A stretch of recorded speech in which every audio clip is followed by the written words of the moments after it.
Hi, everyone. Judge Andrew Napolitano here for Judging Freedom. Today is Tuesday, November 21st, 2023, Thanksgiving week here in America. Matt Ho joins us now for his regular weekly session with us. Matt, it's always a pleasure. Thanks for coming on. Are you satisfied from your sources and from your observation of what we all see in the public that the goal of the Israeli government at the present moment is not so much the extrication of hostages or even the decimation of Hamas as it is the utter and total removal of the Palestinian people from Gaza? Yeah, well, thanks for having me on, Judge. Yeah, absolutely. I think that's the case. That's what we're witnessing. We're witnessing ethnic cleansing. We're witnessing genocidal policies being put into place. Anyone who's denying that is just denying the obvious of what's occurring here. You're seeing the deliberate eradication of a people, the deliberate eradication of any infrastructure that would allow for people to live, the forced displacement of people. So all war crimes on top of war crimes, that is bolstered by genocidal rhetoric. And it's just not one or two statements we can point to. We could do a couple of different episodes where you and I just read various statements, op-eds, YouTube video quotes, whatever, of prominent Israelis, not people who don't have power, but people in power, people who are significant, who are saying genocidal intent. There was just another one the other day, just yesterday, in an Israeli newspaper, an opinion piece by a retired Israeli general. So a person of prominence, a person who still carries weight, talking about the need for genocide, the need in this opinion, the piece that he wrote, to kill the women of Palestine, to kill the women of Gaza. I mean, so the rhetoric here is substantial. It's clear. It's overt. They're not even utilizing dog whistles anymore, or coded, or hidden, or secret language. It's clear what they are saying, and it's matched up with what Israel is doing in Gaza in terms of its deliberate campaign of massacres, of destruction of infrastructure, and of forced migration. The general of whom you speak, retired Major General Giora, Giora Island, Eiland. Major General Island is the former head of the National Security Council of Israel and is a current advisor to Defense Minister Gallant and to Prime Minister Netanyahu. Here's what he said, quote, "Behind every terrorist stand dozens of men and women without whom he could not engage in terrorism. Now, this also includes the mothers of the martyrs who send them off to hell with flowers and kisses. They should follow their sons. Nothing would be more just. They should go, as should the physical homes." This is the point Right. You just made, Matt, in which they raise the snakes. Otherwise, more little snakes will be raised there. And then when he said this, and I've just read one paragraph, it's a difficult op-ed piece to read if you have any sense of decency. The finance minister, I think his name is Smotrich, posted it on X, on YouTube, and on Facebook. So It is clear that this is influencing, or this is a view shared by members of Prime Minister Netanyahu's cabinet. It's also clear, Matt, that people have begun to say of the United States, I want to explore this with you in a minute, that the United States government is complicit in genocide. Because where do the weapons come from that the Israeli defense forces are using? Where does the ammo come from? It comes from the U.S. That's quite right. And according to our Pentagon, which refuses to say what it's sending to Israel, although we've seen some leaks and there have been some slips, U.S. Transportation Command said that they sent some things and showed some aircraft delivering supplies before, they were told, hey, we're not doing PR on this. We're keeping this secret because we're ashamed of it. And because I think there are a lot of lawyers in the Pentagon who are saying, look, this violates a number of treaties, a number of international laws, a number of federal laws, but it's also most importantly to our discussion here, in contravention of the Genocide Convention. And so the Center for Constitutional Rights has filed suit against the President of the United States. They also, importantly, a week or two ago, the Center for Constitutional Rights sent letters to members of Congress warning them that if you approve more weapons to Israel, this tranche of, the overall package is $105 billion, though, as I learned reading antiwar.com today, there are now Republicans in Congress who want to add an extra $12 billion to that $105 billion for more money to go to fight China in the future. But the Center for Constitutional Rights was warning our lawmakers, like, you will be complicit under the Genocide Convention, to which we are a party. You will be complicit in genocide if you go along with sending these weapons to Israel that are being used specifically for that purpose. But this is a moral complicity, Matt, because international law is not enforced. What is the value of international law? What is the value of these treaties if there's no enforcement mechanism? When I asked that to our friend, Professor Sachs, who's the expert on the UN, he goes, the UN has all the tools it needs, except that it needs a unanimous vote on the Security Council, and the U.S. keeps vetoing every resolution for human decency. That's correct, and it's a great shame, right? The mechanisms that were put in place after the Second World War, however imperfect they were, the ideas behind it, the aspirations behind it, were to prevent these things. And these are treaties we've spoken about before. These are treaties that our presidents like Truman and Eisenhower signed on to.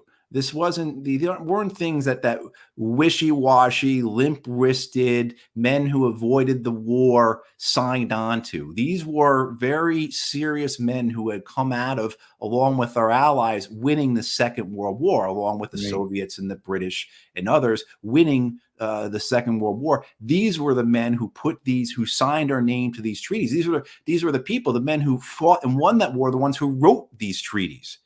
And so this idea that somehow these are treaties that are of a bygone era that shouldn't matter anymore because those people really didn't know what they're talking about, this is a different circumstance, is just completely undone by understanding who they were. And so our great shame to not follow through on those, not honor those, but then to allow the United Nations system to become what it is now, which is just really an extension in many ways for the United States to enforce what it wants and to protect who it wants. And so it's a very broken system that needs to be revamped, needs to be reformed, needs to be rebuilt, because otherwise you can't prevent these things. And that's what we're seeing happen right here. As we're witnessing this genocide unfold, and many of us feel so powerless. How badly is the Israeli government losing the PR war? Because 4 weeks ago, if you and I had used the word genocide 5 times in 3 paragraphs, people would be all over us for it. Now it's used in presidential news conferences. We'll play the news conference, or White House news conferences. We'll play the portion of the news conference for you in a minute. But to the first part of my question, and my apologies, it's so long-winded. Roger Ailes used to say the best questions have 5 words in them, Judge. Okay, all right. So how badly is the Israeli government losing the PR war? 10 words. It is quite remarkable how corrupted the Israeli propaganda machine is. And I think this has to do with the fact that the Israelis know that they have the United States Congress and the White House in their pocket. And we've seen this where in the last week or two, AIPAC, the American Israeli Public Affairs Committee, the most prominent Israeli lobby in the United States, although there are several, announced that it was going to spend $100 million to unseat members of the House of Representatives who have been calling for a ceasefire. So this $100 million dump of cash in the next year into House races on the behalf of a government committing genocide, that should cause a constitutional crisis in this country. And so this is, I think, why their propaganda is so inept, why it's working against them, why they have just been so foolish and unwise, and how pathetic and how comical it has been. Like they're trying to prove their assertions. It's almost like we're watching Silent Live skits many times what the Israeli Defense Force is putting out in terms of their justification for why they attacked this hospital. I mean, the fact that when they attacked the children's hospital and then they pointed to diapers and a bottle of milk as being justification for their assertion that terrorists were hiding out there in a children's hospital. I mean, those types of things are just ludicrous, a type of, again, Saturday Night Live type satire or a spoof. And that's what we're seeing here. But I think why they're so bad at it is because it is so corrupted, because what they rely upon is the strength of the American Congress and the Oval Office, which they have in their pockets. So they don't have to be good at it because they can always fall back on that. We talked about the currency with which the word genocide is used, and apparently somebody has referred to the president as Genocide Joe and sprayed it somewhere near the White House. Here's Admiral Kirby, a rather animated Admiral Kirby, attempting to refute the Genocide Joe, and listen to what he says at the very end, because in my view, it refutes much of what he said before that. I said this the other day. Again, people can say what they want on the sidewalk, and we respect that. That's what the First Amendment's about. But this word genocide is getting thrown around in a pretty inappropriate way by lots of different folks. What Hamas wants, make no mistake about it, is genocide. They want to wipe Israel off the map. They've said so publicly, more than one occasion. In fact, just recently. And they've said that they're not going to stop. What happened on the 7th of October is going to happen again and again and again. And what happened on the 7th of October? Murder, slaughter of innocent people in their homes or at a music festival. That's genocidal intentions. Yes, there are too many civilian casualties in Gaza. Yes, the numbers are too high. Yes, too many families are grieving. And yes, we continue to urge the Israelis to be as careful and cautious as possible. That's not going to stop, from the president right on down. But Israel is not trying to wipe the Palestinian people off the map. Israel's not trying to wipe Gaza off the map. Israel's trying to defend itself against a genocidal terrorist threat. So if we're going to start using that word, fine, let's use it appropriately. Israel is not trying to wipe Gaza off the map. Israel is not trying to wipe the Palestinian off the map. What sources is he relying on? This is the White House. This is the National Security Council chief spokesman and a retired admiral from the U.S. Navy. I think the reason why you alluded to him, Judge, about how upset he was getting is, and I think you've seen this throughout your career, right? Throughout your career interviewing people, being in the media, when you hit at something that is true, when you hit at something that is not just an inconvenient truth or an uncomfortable truth, but exposes the complete mendacity of your position, people get upset, people get emotional, right? And so I think that's what you're seeing there with Admiral Kirby, his beginning to lose his composure, because what he's being asked is something that he knows to be true and he has to deny it. And so this farcical recitation of how the White House is doing everything it can to make sure Israel is obeying international law and trying to protect civilians at the same time as we are shipping them C-17s full of bombs and Hellfire missiles to kill those people, to speak about this mass slaughter of families in their homes as Israel is doing it at the very moment he is speaking, is just, the ability to perform like that. It's psychopathic. And it reminds me of the op-ed piece that Joe Biden had in the Washington Post this past week, which just as Kirby's comments were, completely devoid of reason and accountability, and signal that, that op-ed piece important to read, because this is what the White House puts out via the Washington Post, which is, as most people recognize, particularly for foreign policy and issues of war and peace, the state mouthpiece for the United States very often. That what Biden's op-ed signaled was the continuation of death by the tens of thousands for the Palestinians and for the Ukrainians. And you see Kirby there trying to scramble to justify that continuation of those slaughters, of these wars without purpose, in the sense of what are the vital interests of the United States. And so often their comments are just incredibly vacuous and vapid, right? You'll hear them say things like, well, Israel or Ukraine are vital to the United States. And then when they're asked why are they vital, the answer is, well, because we share the same interests. And you can never get an answer out of them as to what are those interests. I mean, so what you're seeing here is people just scrambling, treading water, trying to survive. And of course, what's coming, this notion of Genocide Joe. The White House is hoping that in 12 months, people forget. And that 12 months or less than 12 months from now at the election, people are going to be voting on something else. But there are millions of people in this country who will not forget. And that's just not going to be a catastrophe for the White House. It's going to be a catastrophe for the whole Democratic Party because people are simply not going to vote. They're not going to vote for Trump or Kennedy or Manchin or whoever. They're going to vote. They're just going to choose not to vote. And that's going to affect the entire down ballot for the Democratic Party. And so as the Democrats look at their party, and 80% of their party is saying, stop this war. We want a ceasefire. And they say, no, we're too afraid to do that. We're too afraid AIPAC is going to spend money to kick us out of office, whatever their different reasons are.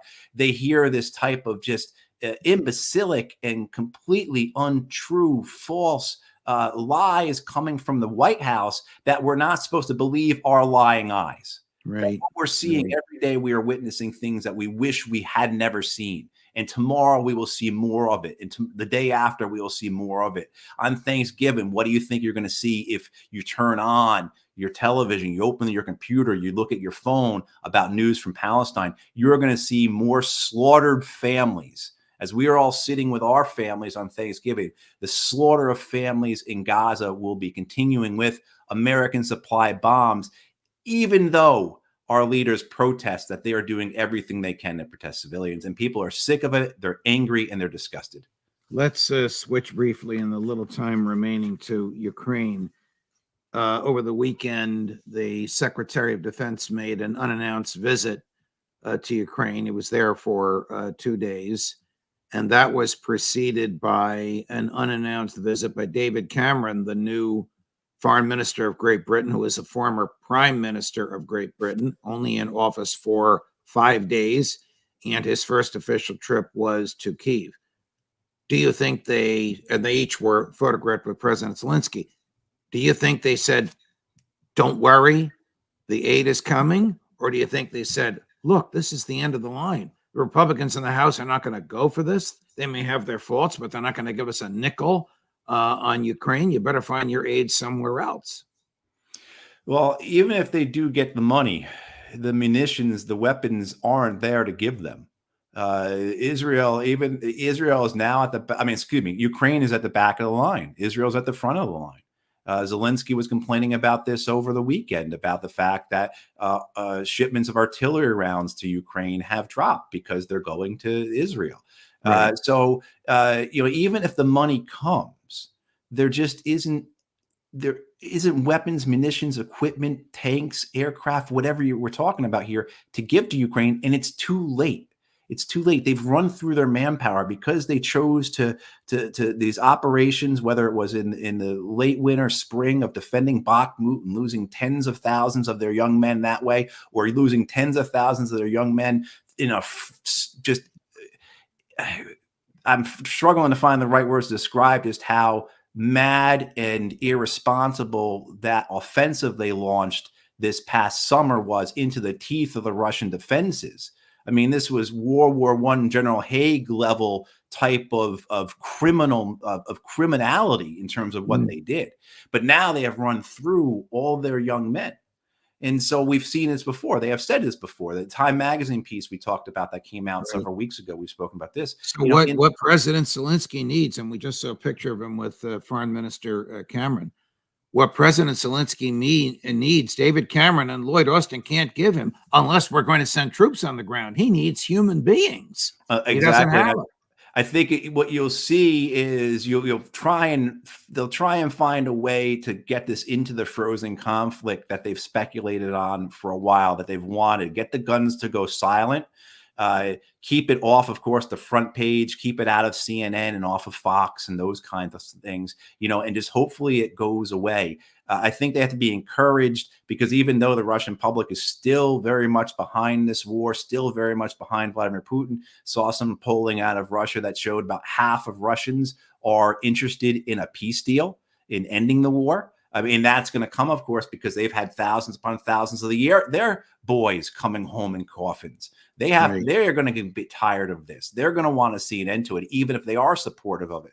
So I think that's the hope. But again, here we are talking about Ukraine, where we're analyzing what is the U.S. government, the British government, those in Brussels, what's their strategy? And it comes back to hope. Again, we're seeing this mass slaughter continue in Ukraine, again, for no real vital interest of the United States, other than the neoconservative ideology, maintaining or expanding the empire, making sure that we're the ones who are selling liquid natural gas. Remember Genocide Joe's favorite phrase: "We are the indispensable nation." Right. And very prominent in that op-ed he wrote this past weekend that was in the Post, right? It's hard for me to believe that with the advisors he has around him, they let him continue with that nonsense, because his foreign policy has demonstrated the opposite. That's exactly right. I think that's Judge, that's, I think, one of the most sanguine, one of the most important things I've heard said in these last couple of years, is that by pushing this idea that we are the indispensable nation, the exceptional nation, God wants America to rule the world, basically what it comes down to. We have shown that we are not. We are not. And that op-ed by Biden, it reminded me of like a Mad Libs column, if people remember what I'm talking about, where you kind of have this form and then you fill in the various adjectives and nouns and verbs that are appropriate for the situation at hand. Because what Biden was basically saying was regurgitating what we have heard from previous presidents, both Democratic and Republican, that have just been catastrophes in terms of their foreign policy, that has done nothing but, of course, make things ruinous for people all across the world. I mean, the global war on terror killed between 4 and 6 million people, created mass instability, but also, too, made the United States safer. And at the same time, as we've invested all this into war, all this into a militarized foreign policy, we've ignored our own country. And so we have a hollow economy where 150 million people are living paycheck to paycheck. And, people are wondering why is the electorate so angry? Why are so many people interested in a Donald Trump and a Robert Kennedy, possibly in a Joe Manchin? Why is this? And, the fact that these people can't understand that and that they cling to it, it is, to say it's very worrisome about where we're going, I think is quite the understatement. Is an understatement. Yeah. Matt, thank you for your insight. Notwithstanding what's going on in the world, a happy Thanksgiving to you and your family. Thanks for coming on today, and we'll see you again next week. All right, thanks, Judge. Happy Thanksgiving to you and yours, and to everybody watching and listening. This is my mother's, she's going to kill me, 99th Thanksgiving. Oh, that is fantastic. Well, Yes. that's we'll have a wonderful time. Wonderful time. She's looking forward to it, as are the rest of my family. Oh, The rest of my family. Thank you. I know a lot of folks watching and listening are happy that you shared that. We appreciate hearing that and knowing about that kind of joy in your family. Yeah. Thank you, Matt. We'll see you next week. You bet. And we, of course, have a full schedule for you tomorrow. Professor Mearsheimer and a couple of others as well. And Tony Schaefer, Judge Napolitano for Judging Freedom.